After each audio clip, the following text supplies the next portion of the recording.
Good morning, everyone. Thank you so much for joining us today. This is our very first virtual author talk, and today we have a very special guest with us. We have James Rumford. He's the author of books such as Calabash Cat, Kahalo Puna, The Island Below the Star, and many other wonderful children's books.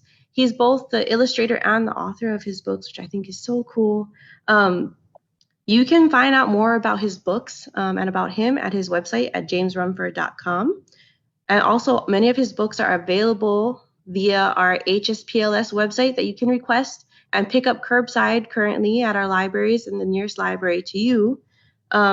Before we get started, James, I just wanted to mahalo our sponsors, the Friends of the Library of Hawaii, and the 2020 Summer Reading sponsors who are helping us with this event today. This is our first one, so I'm so excited. So today we're going to be asking you a couple of questions, and we're also live via Facebook. So I'm really excited. If anyone is out there live today, please feel free to put questions in the chat box today. And as we get through some of the questions, we're going to open it up to answer some questions from our patrons who are visiting us via live on Facebook. So without further ado, welcome, James. Thank you so much for coming today. Well, thank you for having me. I feel honored. I'm the first, and I am the least technically oriented person around. So this is just an amazing thing to me to think that here I am sitting in my studio and where I make these books, and I'm talking to everybody. That's kind of an amazing thing. So I'm looking forward to the questions that you might have and the ones that might be out there from Facebook. Perfect. Okay, so are you ready for your first question for today? Yes, I am. Perfect. Okay, so I'm really interested. I've heard from others that the story of how you became a children's author is just the most amazing thing. So how did you start to write, to create, to imagine your stories to become an author? Well, when I was a kid, I used to like to draw pictures, and I liked to write stories. I would watch the TV when I was really little, and then I would make simple sentences and make pictures. I really liked making books, and my mother would help me sew these all together. But so in school, in elementary school, I continued to do art, and I continued to write stories, as one does. And then in high school, I did fewer and fewer of those kinds of things.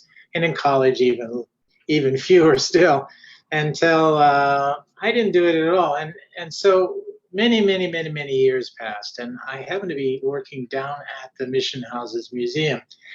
And I'm sure many of you may have been there, but I was the printer there and sort of running the press. There was at that museum a docent named Harriet, and she was a retired librarian. And we would talk. And one day, Harriet said to me, she said, why aren't you ever going to do a children's book? And I said, well, I don't know, because I don't have any ideas, I think. I don't know. She said, you have plenty of ideas. I know you do. So I do not know, even to this day. Suddenly, I began to tell her this story about a Chinese grandfather and his grandson and how they make clouds. And so I told her this whole story. And she, at the end of the story, she says, wow, that's the best story I've ever heard. And I said, oh, come on, Harriet. I mean, she's a retired librarian. I mean, she's heard so many stories. So she says, why don't you write it down? I didn't want to write it down. And she said, no, go ahead, write it down. So I went back to my office at the museum, and I wrote it down very fast, as fast as I possibly could. And I saw her about an hour later when she got done with her tour. And I said, okay, Harriet, here's my story. So she sat and she read it. She read it. And then when she finished reading it, she goes, that's the best story I've ever read. I said, oh, come on. She says, yeah, it is. So why don't you draw pictures? I can't draw pictures anymore. What do you mean you can't draw pictures? You got a pencil? You got paper? I said, yeah. Well, then go home and draw pictures. And I do not know why, even to this day, but I went home And the next day I got a big stack of Xerox paper, and I sat there and I drew one crummy picture after another. And so it was here in this room. And I all day Monday I sat there and I just crumbled them up and threw them on the floor. Tuesday, Wednesday, Thursday. I wasn't going to see Harriet for another week. So I thought, well, I have plenty of time, but I was pretty discouraged. But on Friday, I sat here and oh, that's not such a bad picture. Maybe I should show that to Harriet. So I was going to see her. So the next morning I went up to Harriet and I have that picture and all I have to do is get it out. And I went up to Harriet and she said, what do you got there? And I said, I have a picture. She said, well, okay, so you did a picture. I said, yeah, but when you're really not sure of yourself, the next thing out of your mouth is, yeah, but it's not very good. And so she said, well, let's see it. So I showed it to her. Can you guys see this now? Yeah, I guess you can all see it, huh? Yeah. And she said, wow, that's the best picture I've ever seen. I said, oh, it is not, Harriet. She's like 70 years old, can't be the best picture. She says, yeah, that's really good. Why don't you go home and draw more? Achila's book's got about, I don't know, anywhere from 14 to 28 pictures in it. And so I went home and I began drawing more pictures and more pictures. And about 3 or 4 weeks later, I had a whole stack of these things. And she says, as she's looking at them, these are really great, Jim. These are wonderful. But you know what? I said, no, what? She says, you really ought not to just do a book of blue pictures, unless it's blueberries for Sal. But this one, you need to add color. And I said, I don't know anything about color, Harriet. She says, yes, you do. You got crayons? I said, no, my son does. You got colored pencils? No, but my son does. We'll go home and borrow them. So my son was about 10 or 11 at the time. So I went home and I began fooling with that. And I have one of those early pictures in here too, somewhere. Just a second. It all fell out on the floor just recently, and so now it's just a mess. Let's see, I don't know where it is. Just a second. So I began just drawing a lot of pictures, but one of the things I did during that time is, since I hadn't drawn in years, was I went to the library and I got all these, I went and looked at all these art books at the Hawaii State Library, and I also looked at children's books, and I wondered, well, how did they do those? I can't find this picture. Oh, here it is. So I showed her this picture. So this was pencil and a little bit of crayon. I showed her this picture. Oh, that's so beautiful. Thank you. Well, she said that's the best picture she's ever seen. I look at it today and I go, wow, that's kind of funny looking. But she said, that is just great. I said, nah, it's not, Harriet. She says, yeah, it is. Why don't you go home and do even more? So I did. I went home and I did a lot more. And I remember, stacks and stacks of these pictures. But finally, I had some that I liked, and I came and I showed them to her, and I said, here's some of these pictures, Harriet. She looks at them. She says, these are really great, just great. But you know what? I said, what? She says, yeah, you ought to do watercolor. I don't know if you guys have ever done watercolor, but it is not easy. But to her, it was put the brush in the water, put it in the paint, and put it on the paper. So I was too afraid to go get good watercolor paper, because that's like, then it was $5 a sheet. I think it's even more now. I wasn't going to mess up any $5 sheet paper. So I just got big pieces of Xerox paper and I began to paint some pictures. I had to borrow paint from people. And so here's one of these, and it's on it, and it's just about falling apart. Can you see that? Let me see if I go out. Yeah. Harriet took a look at this. That is elaborate. I would not be able to do that if I tried to do watercolor. Well, little by little, you start with the pencil ones and then you go on to this. And she said, "Hey, I said, that's the best picture I've ever seen." And I said, "Yeah, right here." Yeah. So she said, "You need to go get good watercolor paper." So I went and bought some good watercolor paper and I bought some paints and I began to paint all of the pictures for the book. And when the pictures were all painted, it's toward the end of summer, she said to me, she said, "What are you going to do with it?" I said, "I don't know, Harriet." The story was all typed, pictures were all done, and months passed. And a lot of people said to me, "You'll never get this published." A lot of people said, "This is impossible," and all of this kind of thing. And I just sort of, I say about 4 or 5 months later, my wife comes up to me. She says, "You got $5 or $3? I forget what it was then." I said, "What for?" She says, "For postage. You're going to take the pictures. You're going to take the story. You're going to send it to a publisher." So I had to think what publisher I should send it to. And when you go and you look at how to publish or get a book published, you're supposed to find some editor and then you tell that editor maybe that you met them once, or you make all kinds of stories up to make yourself look important. I just said, I wrote this letter. I said, when I decided I wanted to send it to Houghton Mifflin in Boston. Houghton Mifflin makes lots of lovely books that I have always liked as a kid. And from Polar Express to Curious George to all of these kinds of books. So I wrote, "Dear Houghton Mifflin, I like your books. I hope you like my book too." Sign my name.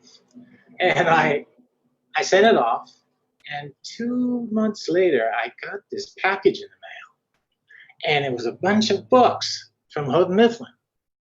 And I thought, well, isn't that nice? They probably rejected it, but isn't that sweet? They sent me books of show me what I should have done. And then a couple of days later, there was a letter. And the letter was, "Dear Mr. Rumford, your book has this problem, this problem, this problem, this problem, this problem, this problem, this problem, this problem, and this problem." I turned the page. "Therefore, we would like to offer you a contract." I began to laugh. That's the craziest letter I ever saw in my life. First page, you don't like it? Second page, we'll give you a contract and we'll publish your book. So I was just astounded. I called up my wife. I told her, and then I called up Harriet. Now Harriet, who's a librarian and knows a little bit about publishing, she had to sit down. Says, "I never heard of such a thing as this. You just sent it into them and they just said they'd do this and they're going to publish it?" I said, "Yes, Harriet."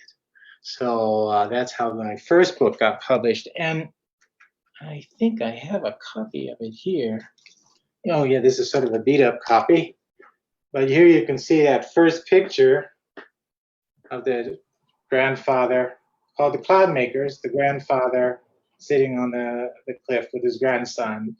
And the book is a story not about making clouds, but about making paper. And on the dedication page right here, it says, "To Harriet Oberhaus for her inspiration and encouragement." Now, Harriet said to me, "You can't do that. You can't dedicate it to me." And I said, "Yes, I can." She said, "You have to dedicate it to your wife and your son." And I said, "No, I couldn't have done this without you."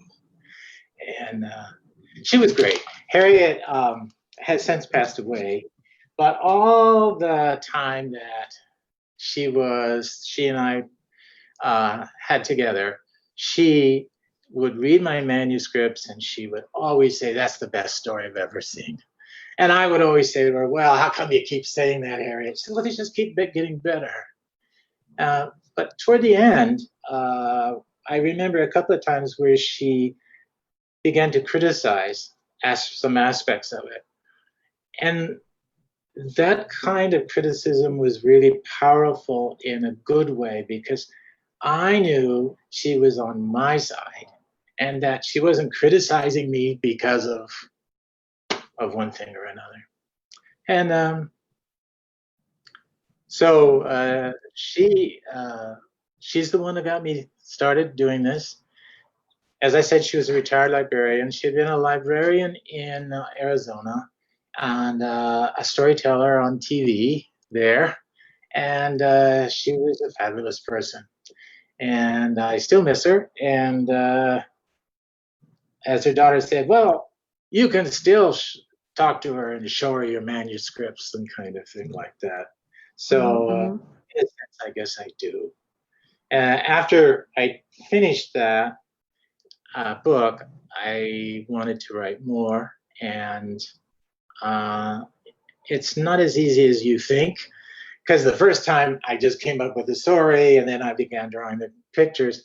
The second time it was harder to come up with something, but one day suddenly an idea came into my head about 5 brothers and how they crossed the Pacific. And you have that book behind you, The Island Below the Star, Right behind me on this. right there. And one of the things about that is as I was typing it on the computer, as the words were coming into my head, the phone rang, and it happened to be Harriet. And I said, she said to me, she said, Jim, what are you doing? I haven't seen you for a while. And I said, yeah, well, I just finished a new story. She said, well, read it to me. So I read it to her on the telephone. And of course, she said that's the best story she ever heard. She was always like that. Whenever I talk to groups of people, students or adults, I always say something at this point like, I don't know who's encouraging you. Maybe no one right now, but someday someone like Harriet will come along. And the trick there is the most important thing then is to believe them. They know what they're talking about. You may not realize it, but everybody has somebody coming along in their life who will encourage them and get them to do that thing that they have in them to do. Several years ago, I happened to be at a school, over here by Diamond Head, and one of the students said, Mr. Rumford, have you always wanted to be a children's book writer and illustrator?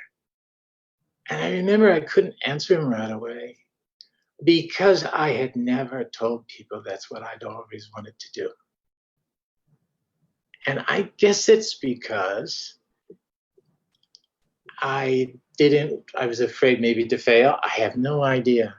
And then I thought again about Harriet and how she must have seen that. Somehow she must have known that. And so there you go. So to answer your question, it was a long answer to your question, but there you go. I mean, for me as a librarian, that is the most inspiring story I have heard from an author, to know that a retired librarian is still a librarian, even though they're not in their library anymore. I think your story about how you became an author is wonderful with our summer reading theme, which is Imagine Your Story this summer. I personally love all your books. I might have a little bit of a biased opinion. And the story about how you became an author is just one of those amazing things. And the fact that you borrowed books from the Hawaii State Public Library system to help you learn how to draw and how to paint is also really inspiring, that no matter what you want to do, the library is here to help you accomplish your goals. Right. Are you ready for our next question on our list? Yeah, but I did want to say 2 small little things, or maybe just one thing, and that is that you said something, Harriet was a librarian true to all her life in a sense, because one day I went to visit her. She had to move to the mainland because when she got really old to be near her daughters. So I would go and visit her. And she had this book by her table there in the living room. And it was like a diary. And I said, what's that? She said, oh, that's what I write in. Whenever I read a book, I write a synopsis of it. I did that as a librarian, and I still continue doing this. So there were stacks of these. She showed me where they were, of all the books she's read in her life, and every one of them had a synopsis. So she said, so that when I met the patrons, I knew exactly what this thing was about and what I felt about it. So, still think. All right, yes. How about another question? Okay, let's see. What question shall we ask next? Oh, I really like this one. What are some of the books that you treasure and return to again and again? That's a really interesting question. I happen not to be an avid reader of fiction. I like nonfiction things and stuff like that. So I'm really careful about what books I read. So as far as children's books are concerned, I have a lot of them I've collected since I've become a children's book author. But when I was a kid, the ones that I really, really liked were by Holling, C. Holling. And one of them was Paddle to the Sea, and a tree, I can't remember it. And there was one called Indians and one called Cowboys. And there was another book by a woman named LaRue. And I found out later that this book was just a reader that was done in the 1930s. And for some reason, it wound up in the library when I was a little kid. It was about a little boy, and he was a little white boy, and he was captured by the Indians. Or he got lost in the woods, and the Indians took him in. So he learned their language, he lived with them, and he became like they were. But after, I don't know, a couple of years, he found his way back home. And but he still went back to his Indian mother and his Indian father. And something about that book I liked. And I guess what I liked about that book was that here was this person who was interested. The book was about different cultures and how they come together and how you can put different peoples together and you can live together and you can do this. I guess I believe that then. I believe it now, but I look around at my world and it's not being like that at all. So yeah, so those were the books that I really liked. As far as adult books, I don't know. I have to say I can't think of any that I've gone back and read over and over again. Um, but I have to say too that I have returned to books that I read maybe 40, 50 years ago, and I've read them again. And now with older eyes, I go, either I liked that book that really inspired me, or I went, wow, that you were really young when you read that, and you didn't know anything about life, so kind of thing, yeah. Well, So I don't I have I don't have any real titles and that I can think of right this second. Yeah. well, I have to admit that your book Where Silver Needle Swam is one of those books that I tend to return to. I actually keep a copy on my desk. Actually, it's here. Oh, right, the little It's book. been Yes. it's been retitled Tutu's Quilt now in our library system, but I do have an original When Silver Needle Swam copy. And I must say that this is one of those books that I love to return to again and again. I love its message. And I can understand uh, when you read things with adult eyes, it's different from when you read something again when you were that age. I've done that a few times. Thank Right. you so much for um, your candidness today. I really am enjoying this first virtual author talk. Are you ready for our next question today? Sure, sure. Okay.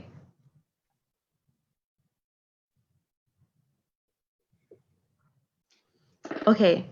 So you sort of mentioned this in your answering our question about how you became a children's author. But as a writer, what do you find the most easiest free flowing thing, and what is the most challenging aspect for you of being a writer? I think the easiest thing for me is I suddenly get inspired by something, some event or some aspect of something, and I sit down and I write the story. And sometimes it just flows right out of me.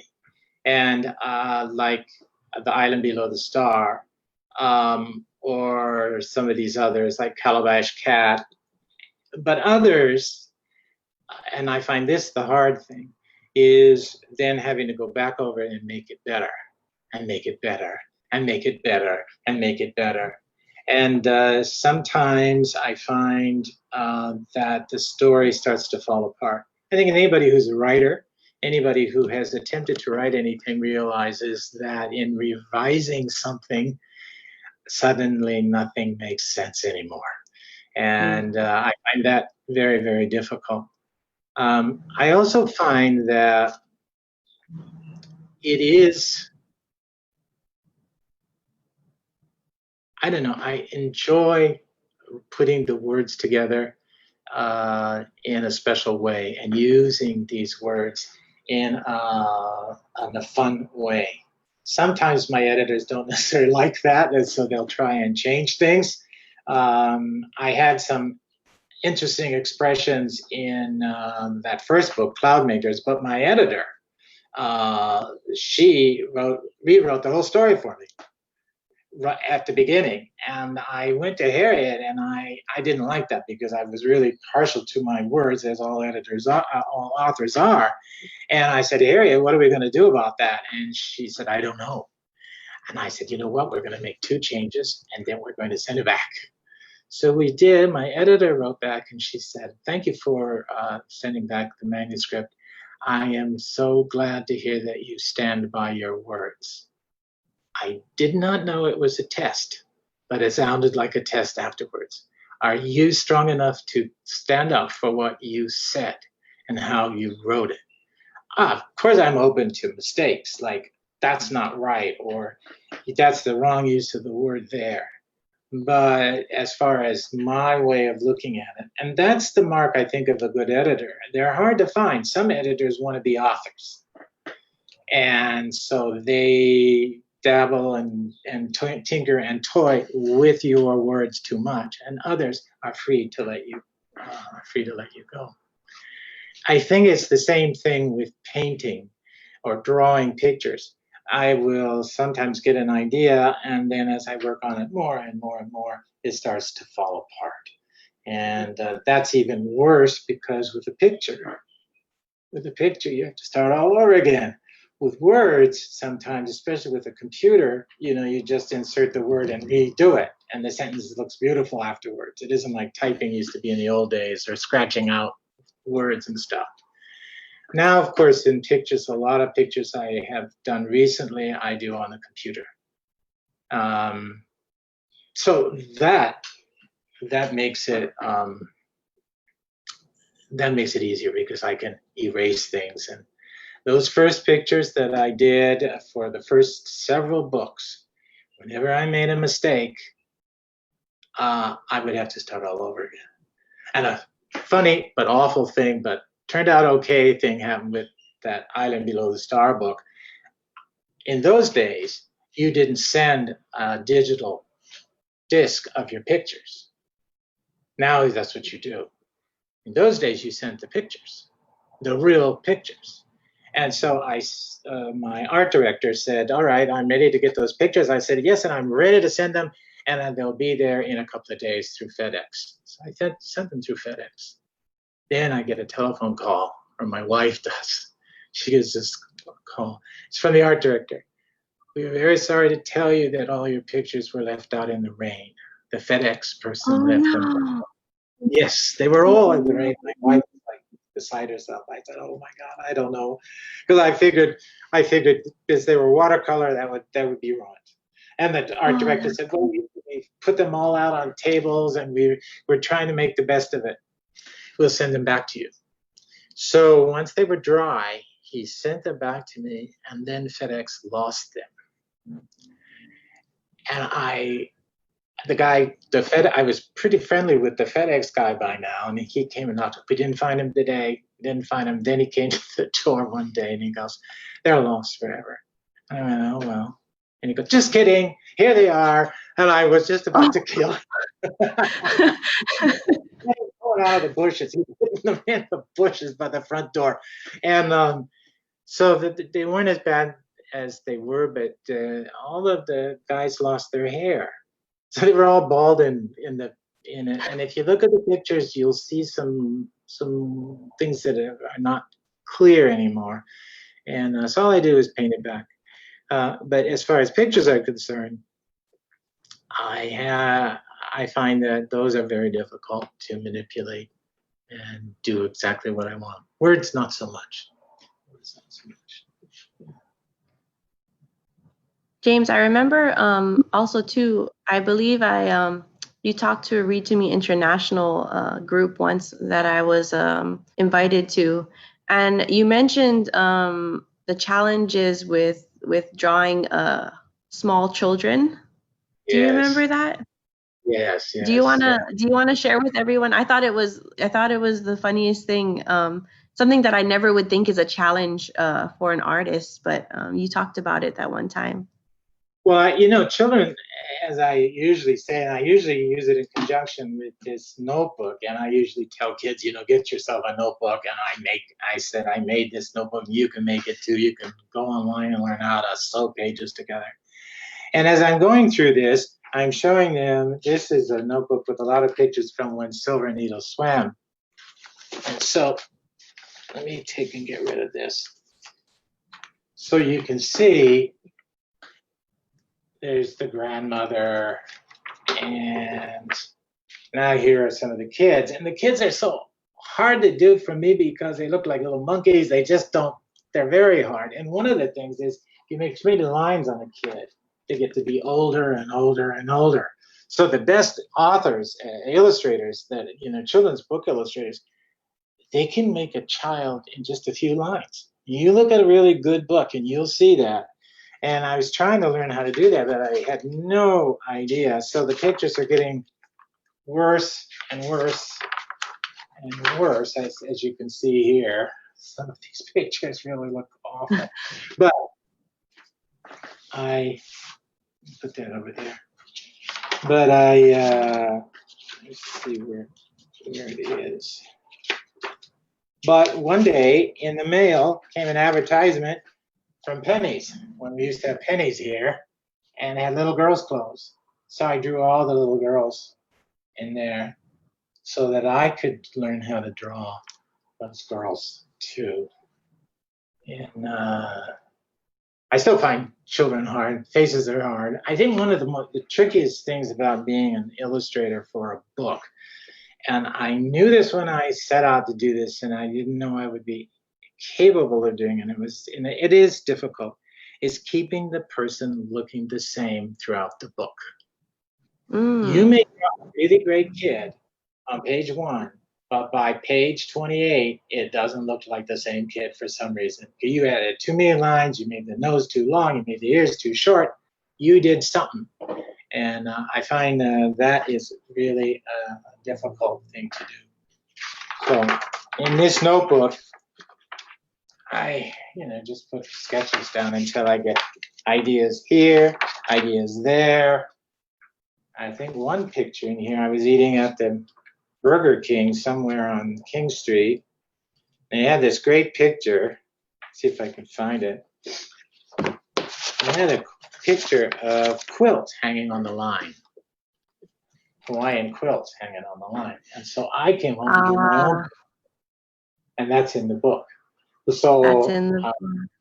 Yeah, this was the picture I don't know who did it.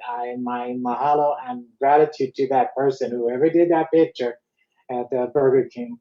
It's also a house, and the clothes are on the line. It looks like Tutu's house in 90 years ago or something like that. And so sometimes you keep the book. You have a notebook. So I usually tell people, if you're interested in drawing, get yourself a notebook and start filling it up with your ideas. It's the same thing with the words. I have several books, and I don't know if I can get a hold of them right now. Yeah, here's one of them. For words, one of these little black books. And I paste pictures in them I like. I write things down in them of ideas, sentences, words, all kinds of stuff. And I think, if you're and I also plan out how the book's going to look. Children's book's got 32 pages. So I've got 32 pages to deal with, so I draw these squares and I figure out how it's supposed to go. And that's usually the importance of that kind of thing. Yeah. And I think it's important to point out that as a librarian, I also have a little black book that I carry Okay, good. around with me. When I get programming ideas or I see a book in a store that I want to buy for my library, I always make sure that I write it down here in my little notebook. I think notebooks are great no matter what you're using them for, just to remind you about stuff. And now there's, digital notebooks with our phone, which is nice. But I like writing it because then I remember it. I'm more likely to remember it. I don't have, I'm probably the last person on earth who doesn't have a cell phone, but I don't have a cell phone. My wife's got one, but I know you could use the cell phone for the same idea. You could be and to snap a picture of something you like, something you see in a book. It's an amazing thing. And so maybe for no other reason, I should get a cell phone just for that. But the thought of, somebody, my pocket ringing and it's, I'm just not into that, But hey, that's me. So, James, I just want to, we're still live on Facebook. I wanted to read out a few comments that have showed up on the Facebook Live, if you don't mind. Sure. Okay, so Susan Nakata wanted to point out that she loved your picture of the night sky, your watercolor, I believe. She said, "Love the night sky," and she said, "Your story about Harriet. This is a great story." We also have a Stacy Kanashige that just said wonderful. She's watching, and then an Elizabeth Kanashiro said, "Hello, Mr. Rumford. It's so good to see you and hear your voice. I'll bet through the internet." She also commented about the FedEx situation and said that that's heartbreaking that they left your pictures out in the rain. And about your pictures of the children, she also said that the expressions on their faces were wonderful. So those are some of the comments that we've gotten during our live today. For those of you who are live on Facebook, me and James can't necessarily see the comments live, so we have a staff member helping us out, showing us what comments are showing up in the box today. While we're asking the next question, I wanted to just ask, where are you guys tuning in from? If you're comfortable letting us know, are you guys home? Are you guys on your breaks? Are you what part of the island are you guys tuning in from? And then we'll read those comments in a little bit, and then we'll open up the floor for you as our audience to ask James some questions today. So I think we're going to do one more question, James, and then we'll open it up to see if anybody on live has any questions. I want to make sure that some of your fans today get to ask you some questions since they have you virtually online today. Okay, so our last question, what do you hope that readers take away from your books? Well, that's a good question. I don't have one answer to that. And I guess what I've discovered as an author is that you don't get to see who benefits from your books, usually. You get people who might come to you and say, "Oh, I really enjoyed your book. Thank you for writing it." Or, "I really liked your pictures." But only once or twice has it happened that someone would come to me and say, "I read your story, I looked at your pictures, and now I think I know something more about what you were talking about. I know and I feel something different." And I think that's really important. And I think the other aspect of it is that when you write a book, don't have to write it to everybody. You only have to write it to that person. You don't know who that person is. So I understand about books that, that they want you to write that mass appeal. I understand about all of that.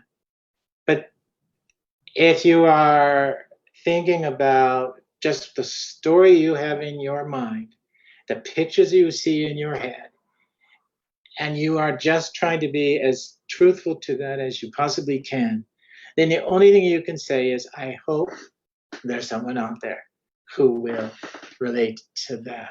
And so a couple of times that has happened to me, that I've actually met the person I think that book was destined for, and so it's a very gratifying thing. And I guess that happens to every author, even the ones who may have sold 20 million copies of the book. Still, there's going to be one person out there, or two or three, who are going to come up to them and say the thing that will really be meaningful to the author, gives the author a sense of, yeah, I did that for you. I did that for you. Yeah, that's the kind of thing. So, yeah, and I think the other thing, but generally what I really want people to take away is that what's important about life is the journey and not the destination. So there's a lot of stories in here about journeys. And the other thing is what I mentioned earlier about, I'm a human being. We're all human beings. That's where I come together. I'm not worried about the fact that I might be an American, or that I might be white, or that I might be a Christian, or I might be a Muslim, or I might be this, or I might be that. I'm more interested in the other thing, the bigger thing. And I try to make my books be like that. So sometimes when I write some of these stories, I have noticed that there was one about an Indian sequoia, and the person, there was somebody at Houghton Mifflin said something, well, we've had this vetted by Indians. And I said, well, isn't that nice? They said this is one of the best books, and da-da-da-da. In other words, I felt like, good, I surpassed that. I wasn't just writing from my cultural point of view. I was trying to write it as a human being. If you do that, then everything comes together, no matter what it is. And the same thing with that, When Silver Needles Swam. When I wrote that book, I remembered this story that I'd heard. This woman was about 90 years old or 100 years old, and I interviewed her on TV here. And this was like in 1976. She remembered 1893. She remembered 1898. And she remembered what happened that day. And she remembered her mother, father, and all of them going into the house and closing the windows and pulling the drapes and blinds because it was a bad day. Mm-hmm. I remember what she said, and that was the idea behind this book, because what this book is saying, that not only did the neighbors do that, but instead the grandmother, she came out and decided to do something positive. Mm-hmm. Mm-hmm. Yeah, so there you go. Thank you so much, James. We do have a few questions from our Facebook Live, and we have maybe about 15 minutes left. So let's try and tackle some of the questions. So we have Lisa Komatsu. She wants to know, what's your favorite medium for your illustrations?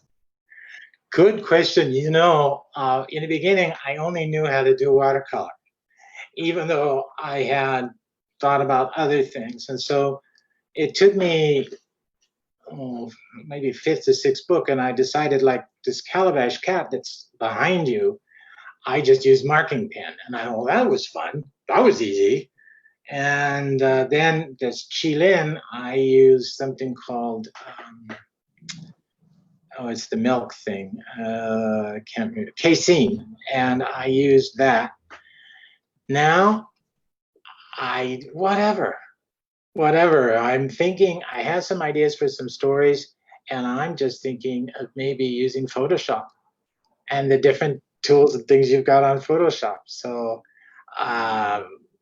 yeah, it's open to all kinds of things. One of the books I did, I used cutout paper, and that was fun. I like to use different things because then I'm not bored. Because if I know some authors, they do the same thing over and over again, and more power to them, because then they have a name and everybody goes, oh, that is Maurice Sendak, or that is so-and-so, and that is so-and-so. A lot of people say to me, oh, who's your illustrator? Because some of the books don't look the same. They don't look like they're done by the same person. Yeah. Yeah. So that's a good question. And I think if one is going to be an illustrator, they should choose something that they're really, really comfortable with. I was never totally comfortable with watercolor, although I love watercolor. But as far as illustration is concerned, too many possibilities of making mistakes. And that's the problem with watercolor for me. Okay, thank you, Lisa, for your question. That was a really good question. Our next question is from Danielle Todd. She says that Rain School is one of her favorites. Can you tell us about the inspiration for that story? Sure. This book, Rain School, this one here, and I also happen to have, it's been translated in a lot of languages. Here's one in Korean. This story, on my website, there is a picture that there's a photograph there, and the photograph is of the original Rain School. For the inspiration of the story, so my wife and I were in Chad. We were Peace Corps volunteers, and this is a long, long time ago in the 70s. And we were taking a walk after dinner when it got cooler, because it was very, very hot there. And we came across this school, and it was in ruins. And it was just around the corner from where we lived. And so the roof had fallen in, and it was made out of mud, and the desks were made out of mud. And they had little cubbies in them that the students had carved out, and holes for different size pencils and erasers. And I just thought it was the coolest thing I'd ever seen in my life. And I realized then that, well, how come the school's like this? Well, the rain must have done this. And then what? Are they going to build it again? Well, we left Kalo, Chad, where this was that summer, to go to another city we were posted to another city in Chad. So I never found out exactly what would happen to that school. But so many, many years later, I was thinking about that, and I wrote down the story. 10 seconds. The words came to me, and I wrote it down. And so then my editor, she said one day, she said, well, do you have any other ideas for stories? So I sent her a whole bunch of them. And in those ideas, I put that book, Rain School. And then she writes back, well, we here at Houghton Mifflin think that we're going to publish that story. And I went, oh, no. And I didn't tell her that, but I said to my wife, I said, oh, no, my God, now the problem was I have to illustrate it, and I had no thoughts about how I really wanted to illustrate this story. And it was my least favorite of the stories, because I had just written it so quickly. Well, it's turned out that now it's used in the state school textbook in New York and different places and all this other stuff. So yeah, I'm glad that the person who asked the question likes this book. I am thrilled about that. My first editor, the one with the Cloud Makers, when I sent that to her, and we finished after 18 months of working on it, and the art director and everything, she said, the book's coming out, it'll be in bookstores next week, and we'll just let it go and we'll let it see what happens. Well, when it's your book, you can't bear those words. You can't say, oh my God, you're not gonna do everything to make that book famous and to make it this and that. No, we just let it go. And those were wise words, because I didn't have anything to do with making this book as used as it is, as popular as it is. I had nothing to do with that. So let things go. Anyway, I'm so yeah, glad great. someone asked that question. I do love that book as well. I believe our copy is checked out, and that's why it's not behind me, which means some Well, person is borrowing your book right now, which is great. We have a comment from a G Ra Aloha. It says, "Aloha, Jim. This is Gil Ramirez from Waipahu Elementary. Then oh, KS for being thanks for being an awesome author and illustrator. More importantly, a tremendous community contributor to the Keiki of Waipahu. My students loved your presentation at my school. Smiley emoji and mahalo with an exclamation point." why, thank you, thank you, thank you. I'm glad to hear from you. I love Waipahu Elementary School. I guess about 20 years ago, the principal at that time called me up and she said, "Would you I come and speak to the students?" And I was hesitant because I was busy with other things. She says, "Well, we bought 60 copies of your book." This was I don't know which book it was, I and Beale Star, one of those things. I don't know. And I thought, well, my God, if you're going to buy 60 copies, I'll be there. So I went there and I found that the school and the students, the teachers and everyone's so nice. I kept going back and going back and going, and they were always so nice. One day I went there and they had painted a chair with pictures from my stories in it and all this kind of stuff. So I don't know if I have this book here, and I don't have a copy down here. It's upstairs. But I wrote a book called "Don't Touch My Hat," and I dedicated it to the students at Waipahu Elementary School. So Oh, inside is how nice. Waipahu Elementary School. And so a couple of weeks after it came out, they had a party to celebrate that.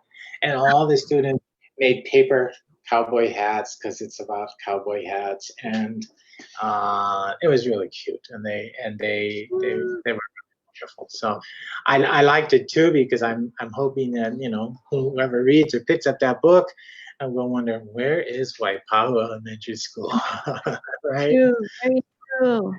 Um, James, we have one more, probably our last question for today. It's from a Miki Yamashiro. Are you working on any books now? Any plans for a YA or adult book ever? Yeah, that's a good thing. I did write a YA book and I went online and it's called The Black Orchid Code. And I went online to look at it just recently because it's published. I published it myself through self-publishing thing. And the person that's doing it, I don't know, they're charging $25 a copy. No wonder no one's bought it. But it was a fun thing. But I am kind of working on, I have a lot of ideas for some children's books. The whole publishing industry has changed a lot. And I don't know, maybe I'll continue to write them, publish them myself. If fun, then I don't have to deal with an editor. I don't have to do anything. I just draw the pictures and put them up. So I've done a few books. One of them is called Bright Star, and another one is, I can't remember the titles of them. But the other things, I really like languages and stuff. So I've been publishing books in Latin. So I translate books into Latin. So I translated Tom Sawyer. I translated Jane Austen's Sense and Sensibility into Latin. And I really, really enjoy that. And then recently, I used to live in Rwanda in Africa. And my wife and I were there, and I was a Fulbright at the university. And I learned the language there. We were there for 4 years. And I wrote a book, and then we published the book there. And it was how to learn the language. And my wife got it out the other day, a couple of months ago. She says, "We ought to publish this again." So I said, okay.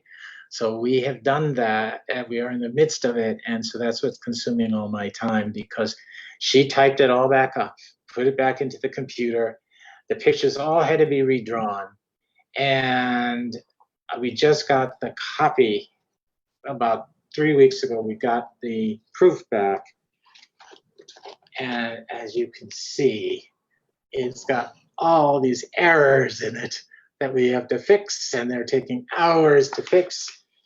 And the pictures, as you can see the pictures here, how to learn it. This is, what's it say? This is a lesson. Use these pictures and make sentences like these. So I forget what you're supposed to do, but you're supposed to look at the picture of the basket or thing, and you're supposed to say, don't do something. Yeah.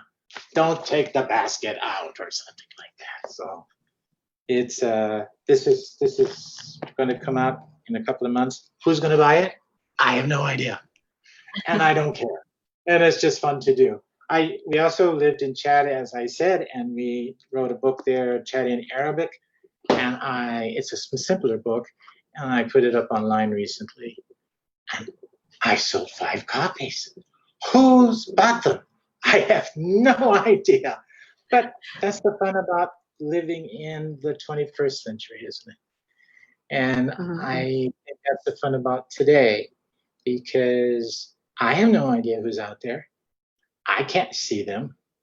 And it's kind of like I'm just sort of talking, and maybe it will be useful to somebody, maybe not.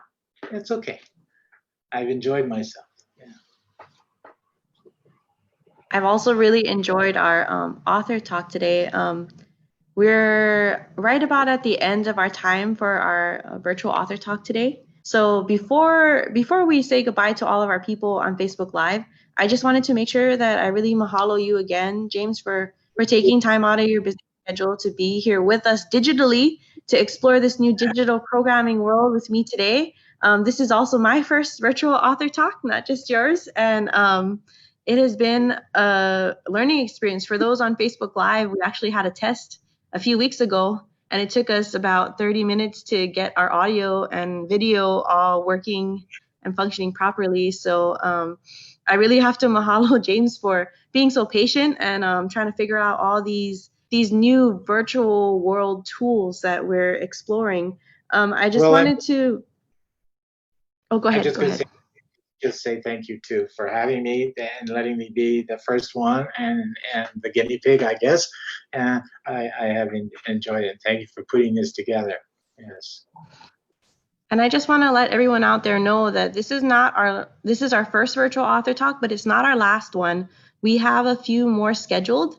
The schedule will be coming out shortly, where it's going to run about through the end of August, that we're going to have these virtual author talks. So we encourage everyone on Facebook Live to check out our Hawaii State Public Library Facebook to check to see what kind of virtual programs are happening, when the author talks are happening. It's also not too late to join our summer reading program. For those of you who haven't signed up yet, we are still having our summer reading program, even though we are offering kind of a non-open building, limited services, curbside pickup. If you need to use the computer at the library, please everyone visit our website, librarieshawaii.org, to find out more about what's going on with our library system, what services we're offering. And again, a big mahalo to you today, James, for taking the time to answer all these questions. Your story is so inspiring. I love that a librarian inspired you. I wanted to just say too that I'm so pleased to hear from people on the Facebook and some old friends who tuned in as well. So that makes me happy, because especially in this day of COVID and everything, I don't get to go to the schools and see these people, so that's very nice. So thank you for doing this. Anytime. Okay. We'll see everyone later. Thank you so much for tuning in. Aloha.